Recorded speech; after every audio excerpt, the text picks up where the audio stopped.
Let's look at the solution of number system, right? What is the remainder when 3 raised to the power 57 plus 27 is divided by 28? Okay, let me break this down. I know 3 cube is 27, so leaves a remainder of -1. So I can write the expression as 3 raised to the power 3 raised to the power 19 plus 27 divided by 28. Because the remainders are additive, I get -1 plus 27 by 28, or I get 26 by 28. Answer to the question is 26. Next one. What is the remainder when 2 raised to the power 96 is divided by 105? If I need remainder with 105, I need remainder with 3, 5, and 7.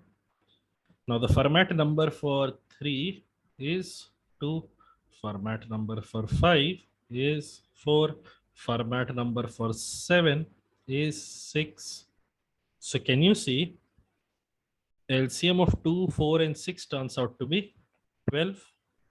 So any number raised to the power 12 divided by 105, as long as k and 105 are co-prime, we will get remainder 1. 2 is co-prime with 105. So the answer here has to be 1. Next one. Find the number of 3-digit numbers which are divisible by 5 and the sum of the digits is divisible by 3. When they say sum of the digits is divisible by 3, effectively they are saying the number is also divisible by 3. So I'm looking for a number that is divisible by 5 and is also divisible by 3. Effectively is divisible by 15. How many 3-digit numbers are there? 900. How many numbers divisible by 15 will be there? 900 divided by 15. This is equal to 60, or option C. Next, number of 2-digit numbers which are equal to the sum of the product of their digits and the sum of their digits is. Okay, let's see. Let the 2-digit number be 10a plus b, and this is equivalent to product of the digits plus the sum of their digits. B gone, B gone, A gone from here. I'm left with 9a is equal to AB. A gone. Effectively, I've got B equal to 9. B equal to 9. So all possible cases would be 1, 9, 2, 9, 3, 9, 4, 9. And this will keep on going till 9, 9. So how many such numbers? 9 such numbers. Last question. Vikramaditya and Betal were born and died in the 18th century. Both of them were born and died in the 18th century. 18th century refers to 1701 to 1800. This is the 18th century. In the same century, at the end of year X cube, Vikramaditya was X years old. In this range, do we know of a perfect cube residing? Of course we do. 12 cube is equal to 1728.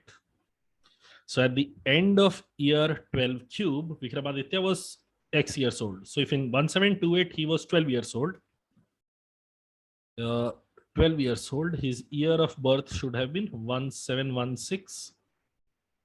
Vicky was born in 1716. And at the end of the year Y square, Betal was Y years old. Okay. In this range, do we know of a perfect square? 1728, I expect people would know, but finding out a perfect square in this range might not be simple. The nearest perfect square that we know here is 1600. 1600. Hopefully, you know, if you know perfect square of 40, in order to go to 41 square, all you have to do is add 40 and 41 to 40 square. 1681 is 41 square. But this is not in the range 1700 to 1800. So let's go add 41 and 42. We'll get to 1764. And this is 42 square. Okay.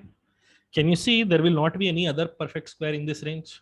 If you try to increase it further, it will go into 1800s, and we can't go into 1800s. We're talking only of the 18th century. So we also know in 1764, Betal was 42. So he was born in the year Betal dude was born in the year 1722. What was the difference between their ages when they were alive? The difference between their ages was 6 years. The difference between their ages was 6 years because 1716 and 1722.